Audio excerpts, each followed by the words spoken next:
गुंदनी रियासत हरियाणा के कस्बा गोबंदपुरा के अछूत रंबू के यहाँ पैदा हुई। उसी तरह जैसे गरीबों के बच्चे खामोशी से पैदा हो जाते हैं। रात गए जब रंबू चर्च के नशे में धुत देवरी में पड़ा था और असीली के दर्द उठा। घर में और कोई नहीं था और शदीद तकलीफ के आलम में उसने रंबू को झंझोड़ कर उठाने की कोशिश की, लेकिन रंबू तो उस वक्त अंदर सभा में बैठा दम लगा रहा था। वो आंखें बंद किए मुस्कुराने के सिवा और कुछ ना कर सका। देवी देवी किशोरी ने जज्बात अकीदत से बेकाबू होकर उसके दोनों हाथ पकड़ लिए और फिर बेइख्तियार उन्हें चूमने लगा। उसके गुदाज होंठों के लमस ने राज कमल के बदन में चिंगारियां दौड़ा दी। उसकी आंखों में खमार उमड़ आया, लेकिन उसने खुद पर काबू रखा और मुस्कुराने लगी। देवी, तुमने मुझे नया जीवन दिया है। भगवान की सौगंध, मुझे तुम्हारा प्रेम प्राण से ज़्यादा प्यारा है। अब तो तुम ठीक हो किशोरी। मेरा रोग तो तुम थी देवी, अब कैसा रोग, कहाँ का रोग? किशोरी मसर्रत से बोला। उसके चेहरे पर सुर्खी दौड़ गई थी। तब हम लक्ष्मी नारायण को बुलाते हैं। हम तुम्हारे घर चल रहे हैं। तुम्हारे पिता इंतज़ार कर रहे होंगे। मैं बुलाकर लाता हूँ देवी। नहीं, तुम रुको। जो आ गया, किशोरी ने कहा और राजकुमार ने चोबी हथौड़ी पीतल के घंटे पर मारी। लक्ष्मी नारायण खुद अंदर आ गया था और किशोरी का हुलिया देखकर उसका मुंह खुल गया।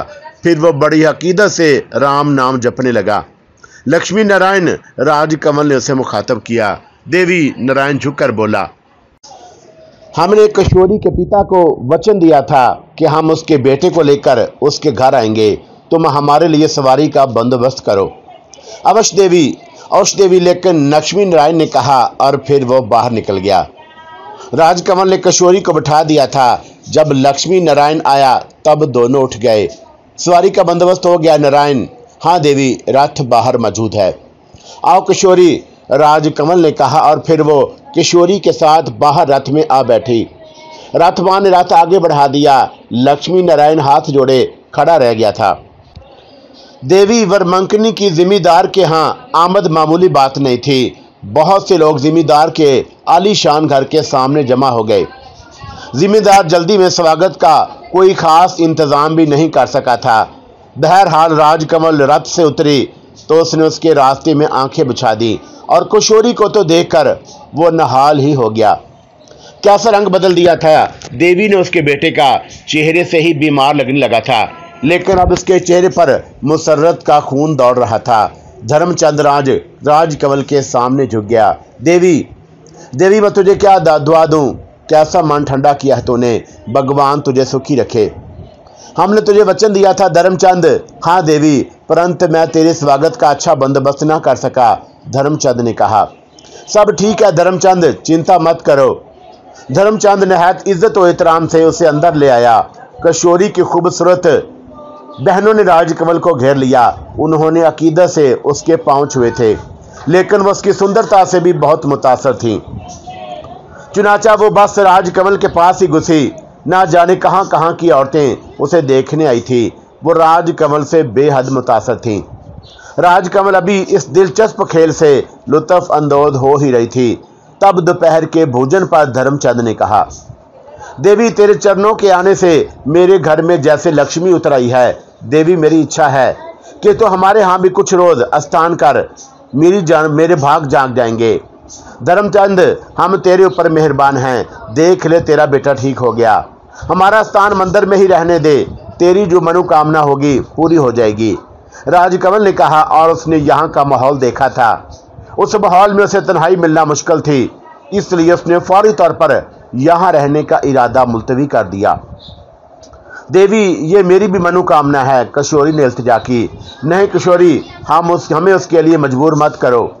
हमारी भी बहुत सी कठिनाई हैं। हाँ, तू रोज मंदिर आ सकता है। हम लक्ष्मी नारायण से कह देंगे कि तुझे हमारे पास आने से ना रोका जाए। जो आ गया देवी, किशोरी ने कहा और फिर सब खामोश हो गए। शाम तक राजकमल धर्मचंद के यहाँ मेहमान रही और फिर वो वापस चल दी। किशोरी बदस्तूर रथ में उसके साथ आया था। रास्ते में उसने जुर्रत करके कहा, देवी, हाँ किशोरी, क्या बात है? देवी तेरे बिना मेरा मन नहीं लगेगा, खुद पर काबू करो किशोरी। नहीं पा सकता देवी, किशोरी ठंडी सांस लेकर बोला। ये जरूरी है किशोरी, वैसे हमने कह दिया है तू किसी भी समय हमारे पास आ सकता है। देवी अब तो तेरे पास से हटने को मन नहीं चाहता। हमारे मान को बदनाम मत करो किशोरी, हमने तेरे ऊपर रहम किया है। क्षमा चाहता हूँ देवी, क्षमा चाहता हूँ, किशोरी उदासी से बोला। राजकमल सोच में डूब गई। वो खुद भी किशोरी को एक वक्ती मर्द की हैसियत से पसंद करने लगी थी, लेकिन बहरहाल वो कोई ऐसी बात नहीं चाहती थी जिससे उसकी हैसियत पर कोई हर्फ आता।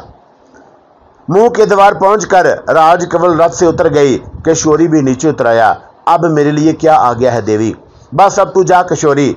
अच्छा देवी, किशोरी ने गर्दन झुकाई, उसे प्रणाम किया और वापस चला गया। सुन, राजकमल ने उसे आवाज दी और वह रुक गया।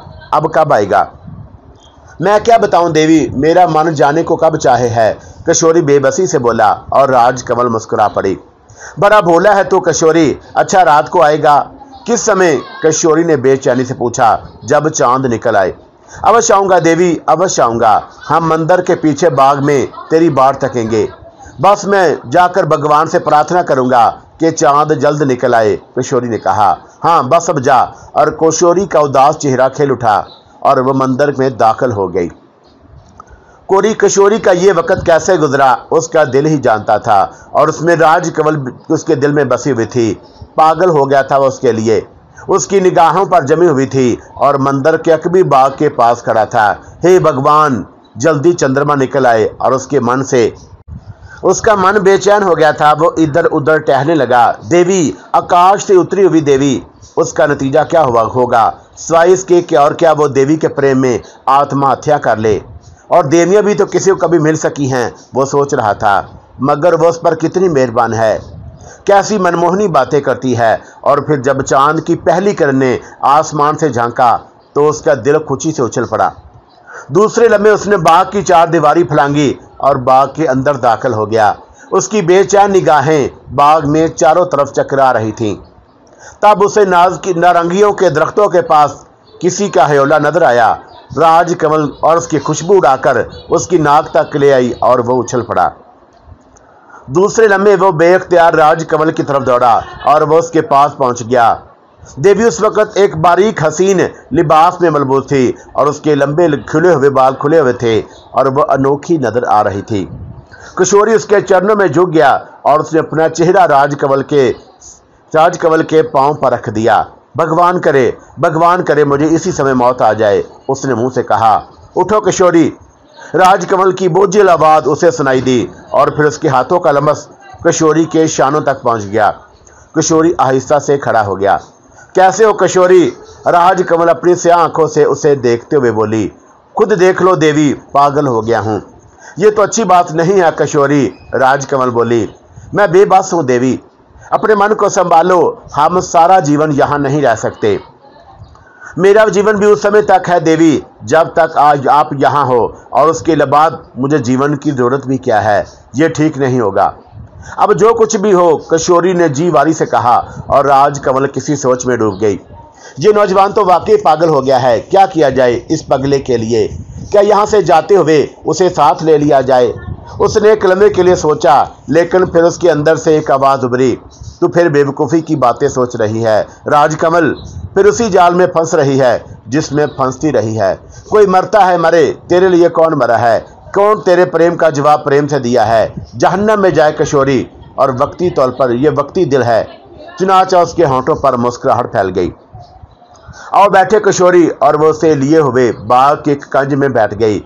तब उसने किशोरी को घास पर बिठा दिया और खुद उसके जानों पर सर रखकर लेट गई। किशोरी जिस शिद्दत जज्बात से बेखुद हो गया।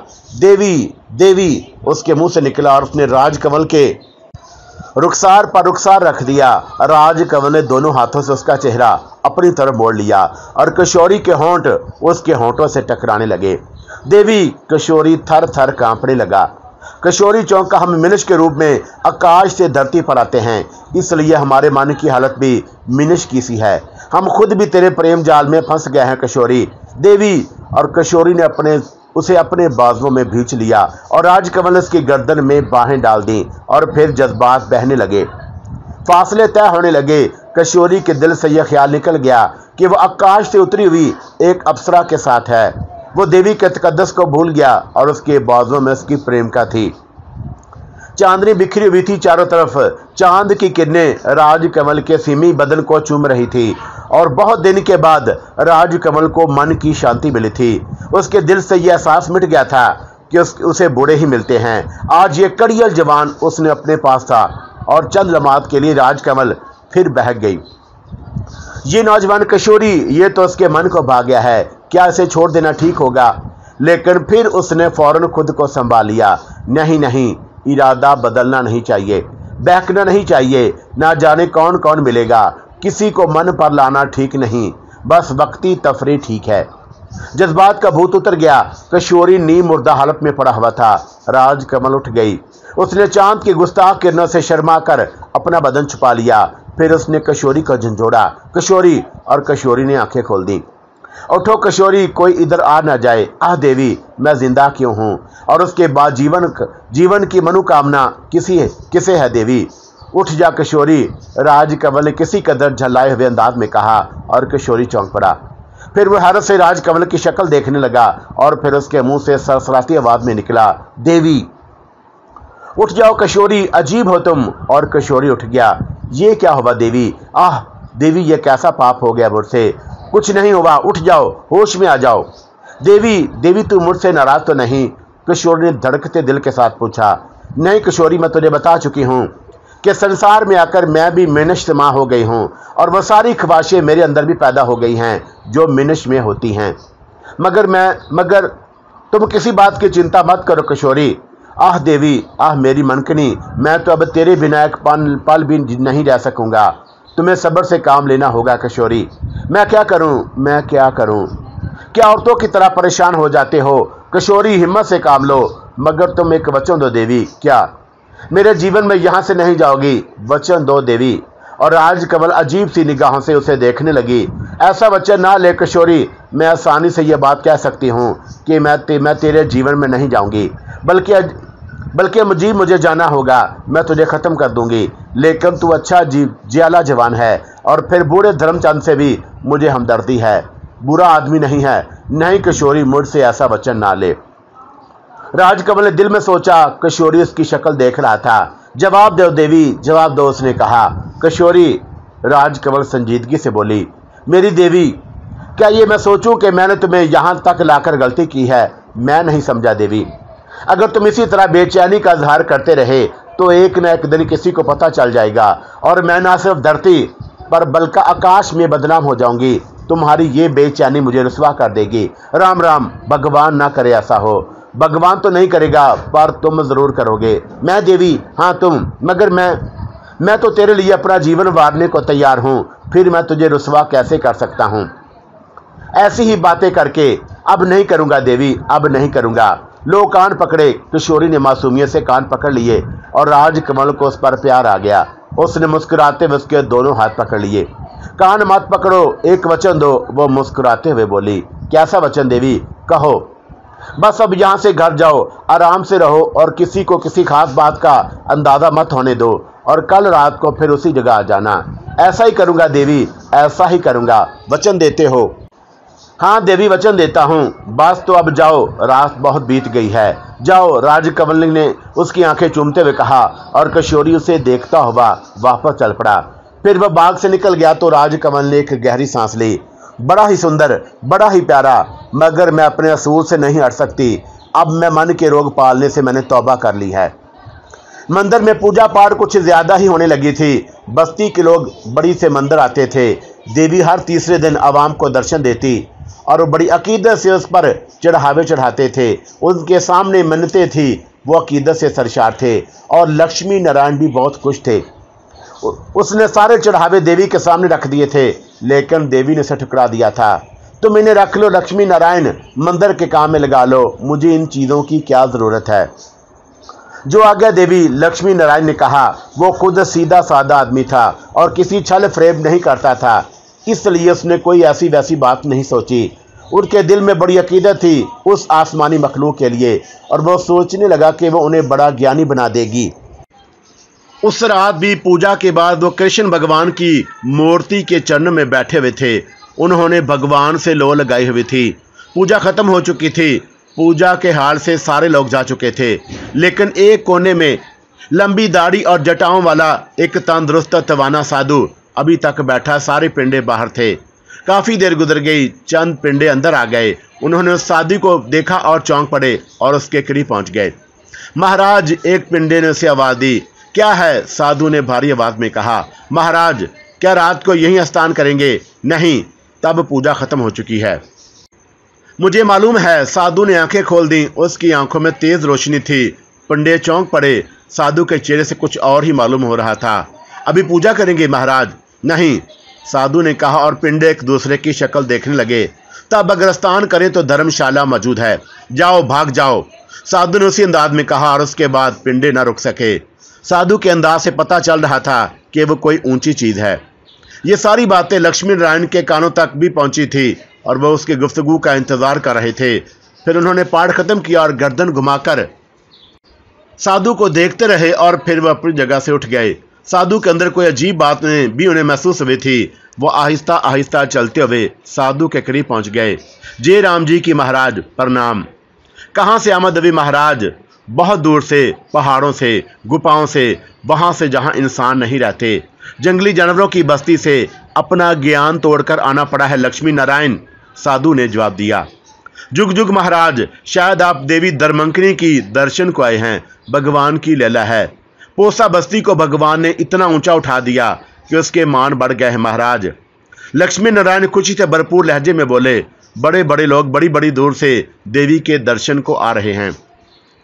हाँ, हम भी उसी के दर्शन को आए हैं, साधु ने तंदी आवाज में कहा। लेकिन लक्ष्मी नारायण ने उस तंद को महसूस नहीं किया था। तो दर्शन का लिए महाराज? नहीं। अरे, आप पूजा में शरीक नहीं थे? नहीं मेरे मित्र, साधु ने गहरी सांस ली। ओहो, आप अभी आए हैं? हाँ, मैं उसके साय से भी दूर रहना चाहता हूँ। अरे क्यों? लक्ष्मी नारायण हैरत से बोले।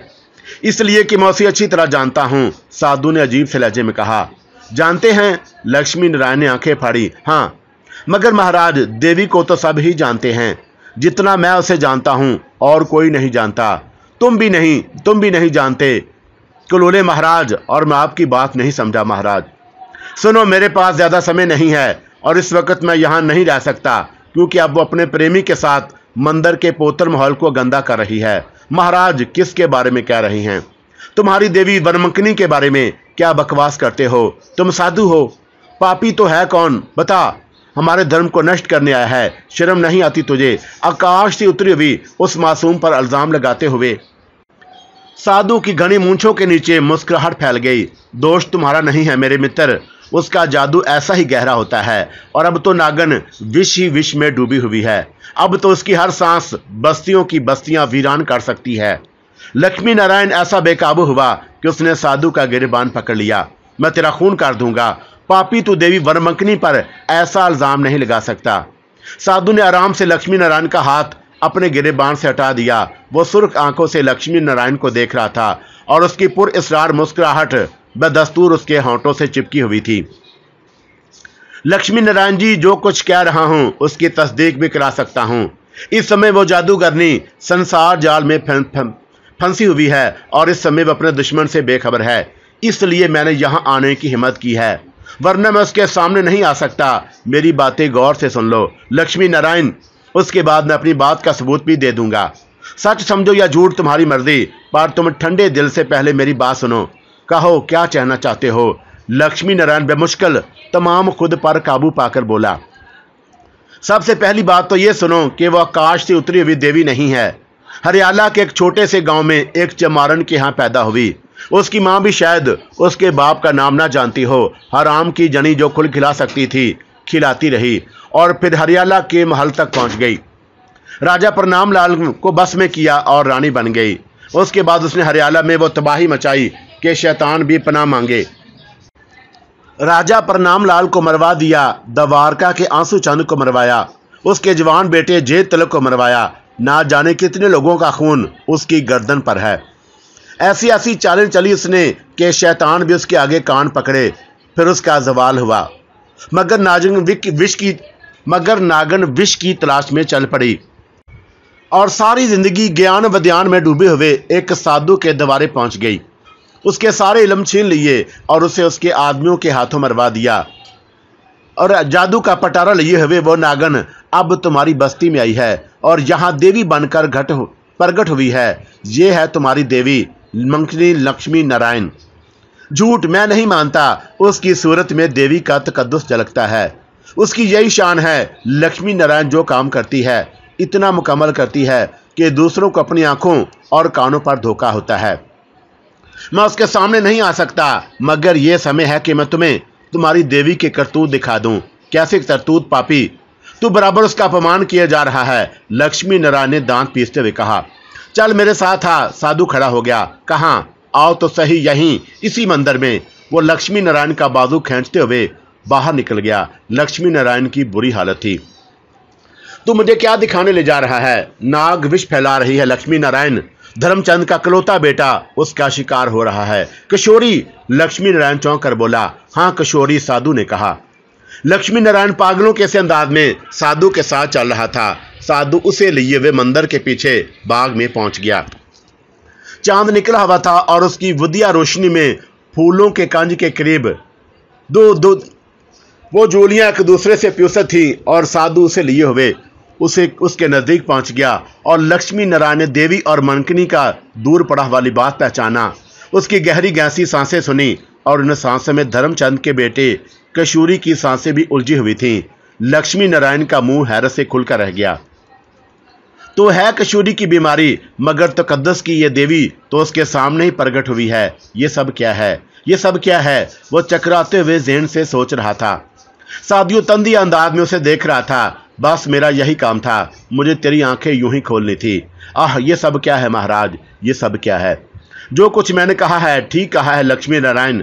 अब आगे तेरा काम है, मगर अब मैं क्या करूं?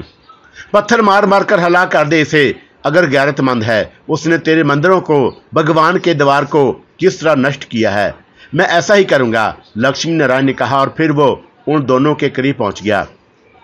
किशोरी, वरमंकनी और उसने गजबनाक अंदाज में कहा और दोनों बुरी तरह उछल पड़े। राजकमल ने किशोरी को दूर धकेल दिया और खड़ी हो गई। इस वक्त उसे अपने आप का एहसास भी नहीं रहा था। बिलाशुबा इस वक्त बेहद खौफनाक लग रही थी, जख्मी नागन की तरह, भूखी शेरनी की मानद। ये क्या हो रहा है पापियों? और तुमने स्पोतर जगह के बारे में भी नहीं सोचा। और तू देवी वरमंकनी, तू लक्ष्मी नारायण गुस्से की वजह से अपने आप पर काबू ना पा सका। क्यों आया है लक्ष्मी नारायण? राजकवल की सर्द आवाज उभरी। तेरे करतूत देखने, तेरी असलियत का भांडा फोड़ने। लक्ष्मी नारायण, देख ली मेरी असलियत।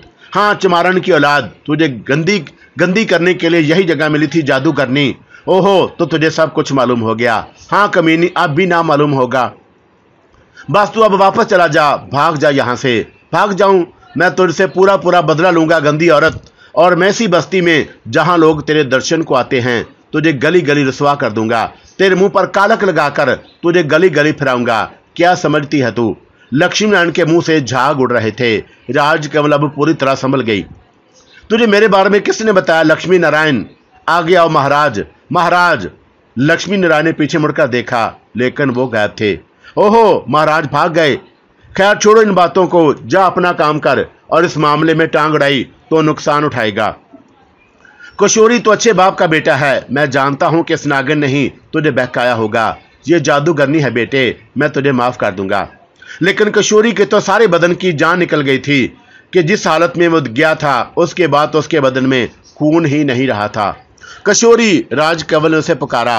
किशोरी, इस बूढ़े की गर्दन दबा दो, इसके बाद हमारा राज रहेगा। दबा दे इस बूढ़े की गर्दन। आगे बढ़ किशोरी। लेकिन किशोरी के तो होशो हवास दुरुस्त नहीं थे और वह पत्थर की तरह साख्त था। क्या सोच रहा है किशोरी? पकड़ ले इस हथियारी को, लक्ष्मी नारायण चीखा। किशोरी, मैं कह रही हूं, राजकमल गुर्राई। लेकिन किशोरी को तो किसी की नहीं सुन रहा था। बुज़ल, राजकमल गुर्राई। और फिर उसने एक तरफ रुख करके आवाज दी। देवी, ठंडा की आवाज सुनाई दी और वह सामने आ गया। कहाँ मर गया था? देवी, तेरे पास नहीं आ सका था। तू समझती है कि अगर तू इस हालत में ना हो तो मैं तुझे तेरे दुश्मन से जरूर बाखबर कर देता। बड़ा बेवकूफ है तू, राजकमल गुर्राई। और फिर बूढ़े पुजारी की तरफ देखते हुए बोली, मचंडा, ये दोनों पापी मेरे लिए बेकार हैं। ये मेरे दुश्मन हैं, ये मेरे दुश्मन हैं। ये पापी भी मेरी बात नहीं सुन रहा, प्रेम करता था मुझसे। राजकमल किशोरी की तरफ देखकर बोली, क्या आ गया है देवी? पुजारी को किशोरी के हाथ से मरना चाहिए, मगर ठहर, इसके कपड़े इसके बदन पर हों। जो आ गया देवी, मचंडा ने कहा, और दूसरे ही लम्हे किशोरी का लिबास उसके बदन पर पहुंच गया। तब मचंडा ने आगे बढ़कर किशोरी के हाथ में एक छुरी थमा दी। आगे बढ़ जवान, और टुकड़े टुकड़े का डाल इस पुजारी के। और किशोरी ने छुरी ले ली। फिर उसने खूनी निगाहों से लक्ष्मी नारायण की तरफ देखा। अभी देख लूंगा तुम सबको, ठहरो, मैं पिंडों को बुलाता हूं। लक्ष्मी नारायण ने उस तरफ का रुख किया, लेकिन किशोरी ने छलांग लगाकर उसे दबोच लिया। कहाँ जा रहे हैं लक्ष्मी नारायण? मैं तुझे। उसने छुरी बुलंद की, लक्ष्मी नारायण के सीने में भूंक दी। रात के सन्नाटे में लक्ष्मी नारायण की आवाज दूर तक फैल गई, और फिर किशोरी के दूसरे वार पर दोबारा उसकी चीख बुलंद हुई, और बहुत से पिंडे भाग की तरफ दौड़ पड़े। आओ देवी, मचंडा ने मुस्कुराते हुए कहा, और राजकमल का हाथ पकड़ लिया। अब राजकमल को कोई नहीं देख सकता था। किशोरी पर तो जैसे जुनून तारी हो गया। वो वार पर वार कर रहा था, और उसे चारों तरफ से घेरे हुए थे। सब के सब लड़ रहे थे, और किशोरी बदस्तूर लक्ष्मी नारायण के बदन पर मसरूफ था। देवी के बच्चे, मैंने तुझे होशियार रहने के लिए कहा था। तूने कहा था कि दूर से तू उसकी बू महसूस कर सकता है। अपने में कमरे में आकर राजकमल उस पर बिगड़ गई। देवी सुनो तो सही, खुद गौर करो। मैं तुम्हारे पास गया था, और मैंने तुम्हारे दुश्मन की बू सूंघ ली थी, मगर मैं ऐसे समय तुम्हारे पास कैसे जाता? क्यों, मौत आ जाती तुझे? क्या मर जाता तू? मुझे मना है देवी, चंद जगहों पर मेरा जाना मना है। क्या मतलब? हाँ, हमें शक्ति देते हुए कुछ सौगंधें खिलवाई जाती हैं। ओहो, मगर वो निकल गया। हाँ देवी, वो निकल गया। और एक बात तुम्हें और बताऊं। क्या? वो बहरहाल शक्तिमान है, और वो तुम्हारे कामों से वाकिफ रहता है। उसने तुम पर वार करने के लिए ठीक वक्त का ख्याल रखा था। ऐसे समय के बिना वो तुम्हारे ऊपर वार किया ही नहीं जा सकता। ओहो, मैं उसे देख लूंगी। वो कब तक मेरे पंजे से दूर रहता है? राजकमल दांत पीसते हुए बोली। अब आज्ञा दे देवी, मचंडा ने पूछा। किशोरी भी मारा जाएगा, पिंडवों ने उसे पकड़ लिया है, लेकिन हमें क्या? अभी मेरे पर्दे में किसी का प्रेम नहीं जाग सकता। इस बस्ती में बहुत मशहूर हो चुकी हूं। जो मेरी आज्ञा, हम यहां से चलेंगे। जो आज्ञा देवी। मगर कहाँ चलें? कहीं भी, संसार बहुत बड़ा है। राजकमल गहरी सोच में डूब गई। सोचती रही, और फिर उसके होंठों पर मुस्कुराहट फैल गई। मचंडा उसके सामने सर झुकाए खड़ा था। मचंडा, उसने उसे आवाज दी।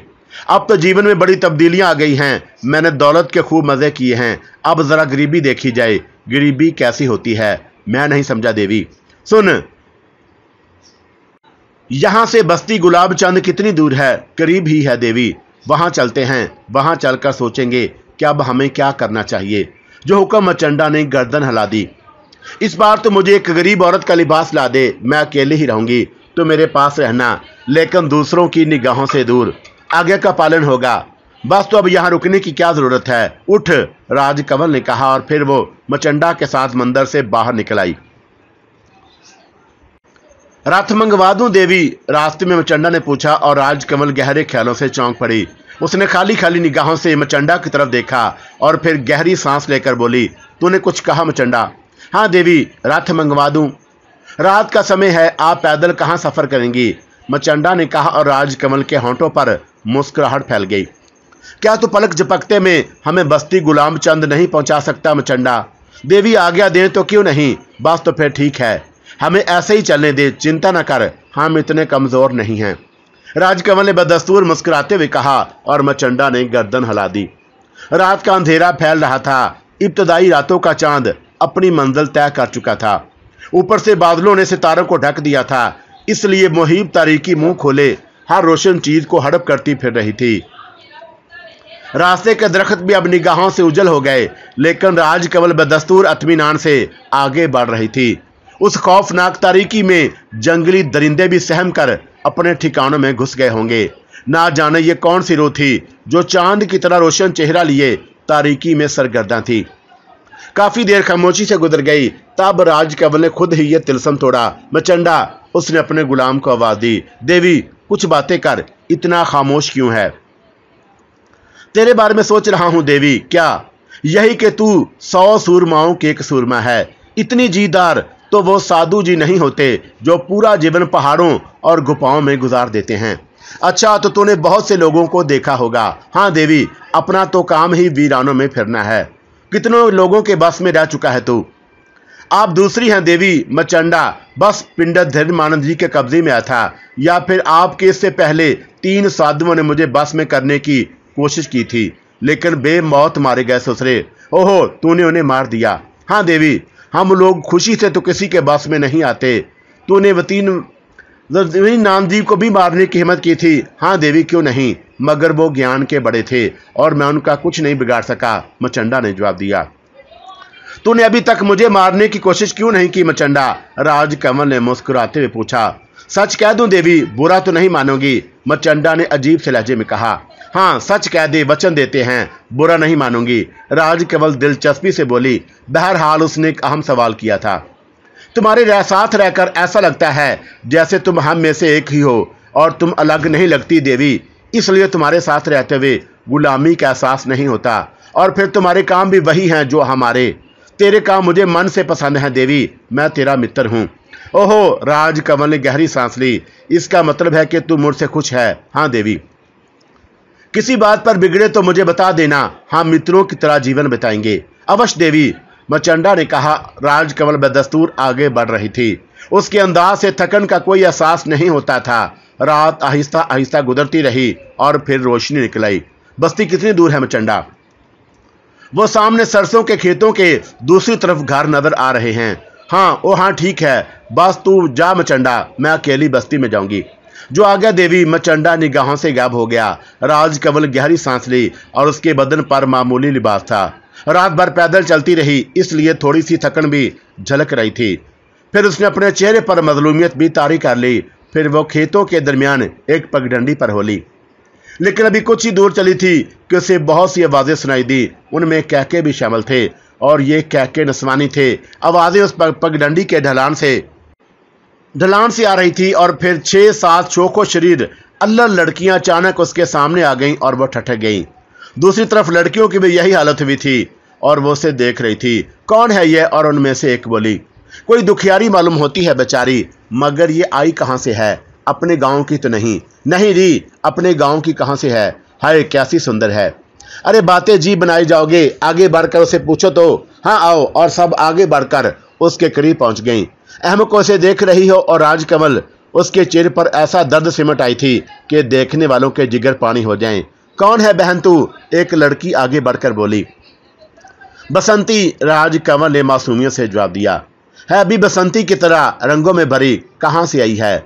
लिजिया बस्ती से, राजकमल ने फौरन जवाब दिया। हाँ, ये लिजिया बस्ती कहाँ है? लड़कियां एक दूसरे की शक्ल देखकर पूछने लगी। ना जाने कहाँ है। यहाँ तेरा कोई है बसंती? कहाँ? उसने दर्द भरी आवाज में कहा। इस गांव में। गांव कहाँ है? राजकमल ने पूछा। जहाँ तू जा रही है। मैं तो कहीं नहीं जा रही, उसने बेबसी से कहा, और वो एक दूसरे की शक्ल देखने लगी। उन सब की आंखों में हमदर्दी के आसार आने लगे। दुखिया मालूम होती है बेचारी। तेरा इस गांव में कोई नहीं, मेरा इस संसार में कोई नहीं है सखियो। भगवान जाने मैं कहाँ हूँ और कहाँ जाऊंगी। तुम जाओ, अपना वक्त ज़ाया ना करो, जाओ। वो आगे बढ़ गई।